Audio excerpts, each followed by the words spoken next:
Hi guys, welcome back. This is a continuation video. So after cleaning the whole house the other day, so the next morning I woke up very early with my friend. She assisted me to carry the rug downstairs. So we woke up very early around 6 7 a.m. and we carried the rug downstairs. I couldn't do it alone, so I had to beg her to assist me. I will not even lie, guys. Washing this rug was very stressful for us. It was very exhausting, tiring. You can name it. It was actually our first time washing this rug by ourselves. The last time we paid someone to wash it for us. We took it to the car wash and the person had the rug washed. So going back there, we discovered the person already left that place. In fact, there's nothing like car wash at that place presently, so we decided to wash the rug by ourselves. So before we started washing the rug, I poured water on the rug 3 good times.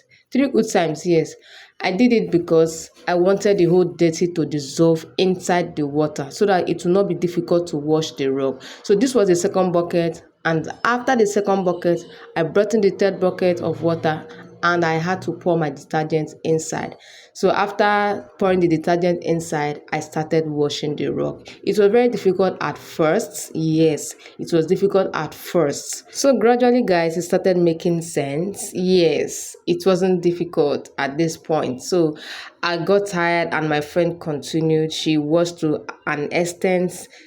I continued from there, and yeah, it was difficult. I will not lie. Yeah, it was difficult, but it was worth it at the end of the day. I lost count of the amount of water I poured on this rug while washing. As I was bringing in buckets of water, I was still mixing detergent inside the water, and the detergent finished. Not only did the detergent finish, the water from the tap stopped running. Like, I was so confused. I didn't stop there, never. I continued washing. My friend was the one bringing water and I was the one washing at that point. So I washed and washed. I continued washing, and before you know it, I was done washing. So guys, let me leave you here to watch the rest of the video, and please don't forget to subscribe to my YouTube channel. If you have watched this moment, I know that you love me and I love you too. I love you right back. Please subscribe to my YouTube channel, like, make sure you comment, make sure you share. Sharing is very, very important for me. Please, if you know you love me, please share my videos. Thank you. Bye-bye.